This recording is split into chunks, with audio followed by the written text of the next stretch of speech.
All right, so our presentation is on the fungi smoothie.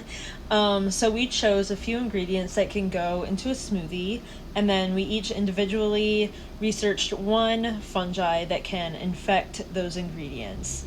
So there is the list. We have bananas, almond milk, Greek yogurt, spinach, and strawberries. And the following slides will go more in detail with each of those fungi.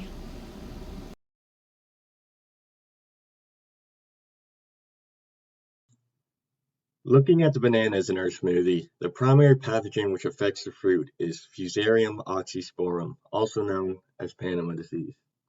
It is a form of Fusarium wilt, specifically Forma specialis cubens. It is an ascomycete as well as a soil fungus, thriving in temperatures above 24 degrees Celsius. It also can survive indefinitely in soil without access to a living host. The fungus infects banana plants through the roots and then spreads through the plant's vascular bundles, discoloring them brown. The plant leaves also turn yellow and eventually die within a couple months. The fungus usually completely kills the plant within several years. Something that makes the fungus extremely devastating is that after the death of the infected banana plant, the fungus continues to thrive in the soil, preventing future crop growth. The diagram on the slide shows the full life cycle of this fungus.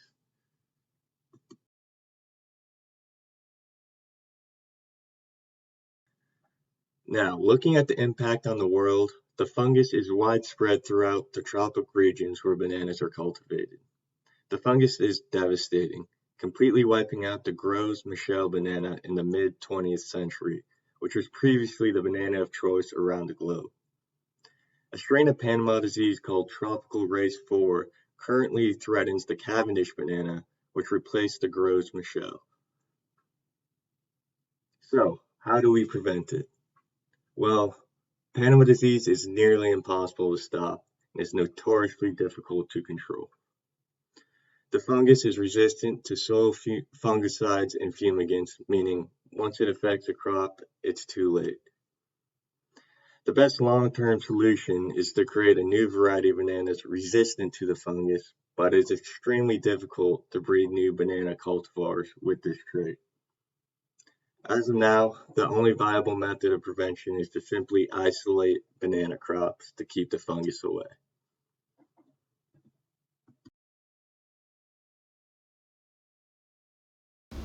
All right, so moving on to fungus that can infect almond milk or just almonds in general is the Wilsonomyces carpophilus, which is also known as shot hole fungus. So this fungus is an ascomycete, and the hosts that it can infect include almonds, cherries, plums, nectarines, peaches, and apricots. So to identify this fungus, there can be 1/8 of an inch to 1/4 of an inch lesions with yellow halos around it with small black fruiting bodies in the center. And as temperatures warm, these lesions drop from the leaf, leaving a hole, which is why it's called shot hole fungus.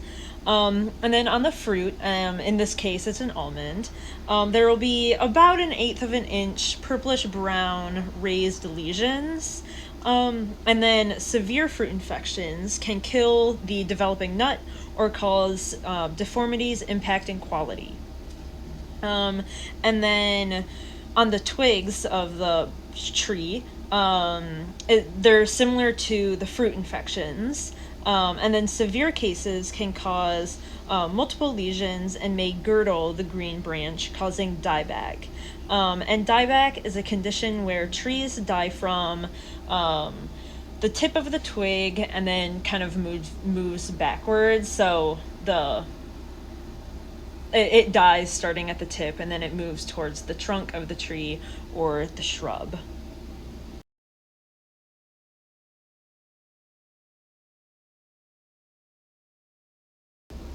All right, so moving on to the life cycle of this fungus, the infection occurs when there's high moisture. So it's very frequent in areas with more rainfall. And there can be multiple infection cycles due to reoccurring rain events in one season. And spores are spread by splashing water. And this fungus actually overwinters in infected buds and in twig cankers. And then the asexual spores are dispersed in the spring when moisture levels increase because of the increase of rainfall. And then the spores will actually remain viable in a dormant state for months. And then the infection can occur at any time moisture is present for at least 24 hours, as long as temperatures are above 36 degrees Fahrenheit. And then to prevent this fungus, you'll probably need fungicide. You'll probably need to spray it prior to rain events, or you might need to spray it multiple times if the rain period lasts for a long time. And then you can also use low volume sprinklers, drip irrigation, or sprinkler deflectors. It also might be helpful to prune off the lower branches, so to cut off the lower branches to prevent foliage wetting from the irrigation.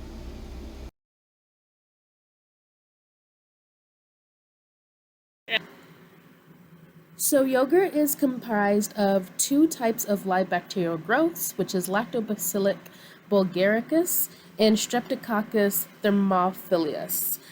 And it's comprised of these because through the fermentation process, they are exposed to these types of bacterial growths or these live cultures that cause them to have the yogurt that we have today. And so because of this, a lot of people don't actually use, a lot of people tend to use yogurt as a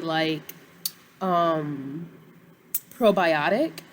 But there was a outbreak back in 2014 in Chobani yogurt that it had been contaminated with Cercinellioids.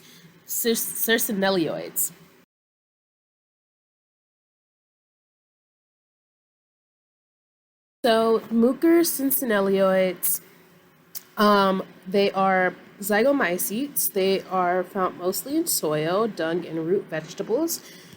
And they have been reported to infect animals such as cattle, swine, fowl, platypus, and occasionally humans, and they are also considered an emerging pathogen.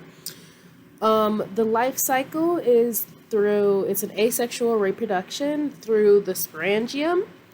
And it goes actually through three types of life cycles. So, not three types, but it starts with asexual, then it goes to a vegetative state, and then it goes to sexual reproduction, which I think is very interesting. And there is not really a known prevention for mucker cercinellioids, but it is suggested that natamycin can help control the spoilage, which is what cercinellioids causes in food.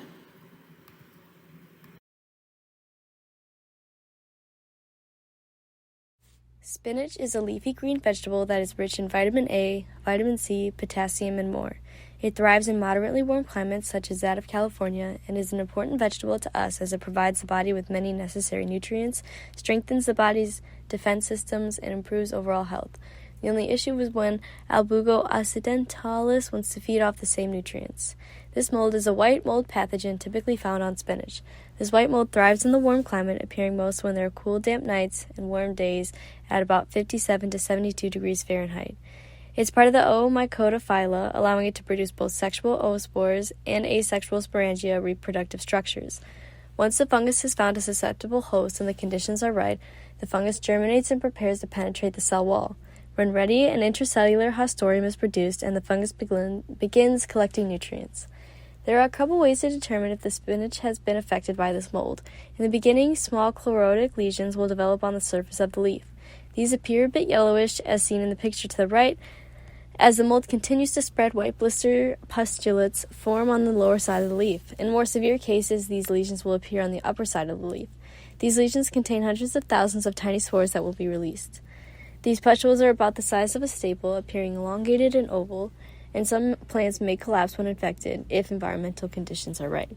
Once these spores are spread to other plants, it can be hard to fully eradicate. Some people use horizontal resistance, which prevents a successful attack from any pathogens, but this does not provide full protection. Rather, it helps to manage the disease and slow its progression.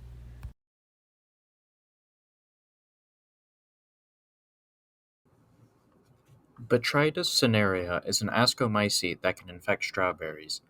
It thrives in temperatures between 59 to 72 degrees Fahrenheit. This fungus spreads by water splash and wind. It can infect the leaves, flowers, and fruit of strawberry plants. When spores infect mature leaves, they wait for the leaves to die before infecting the flowers of the strawberry plant. When the flowers are infected, they are either immediately killed or have their stamens infected. The spores that infect the stamens wait for the flower to bear fruit, as well as sugar production. The more sugar that is produced in the fruit, the more this fungus grows, forming a gray mold that quickly spreads to other plants. To prevent Botrytis cinerea from infecting strawberries, you can chill freshly picked berries in a cold environment of 32 to 37 degrees Fahrenheit. You can also grow them in hanging baskets and in an environment that is unsuitable for the fungus. Alternatively, beneficial bacteria sprays and potassium bicarbonate are effective at preventing Botrytis cinerea from growing. However, chemical sprays are proven to be ineffective at stopping this fungus from growing.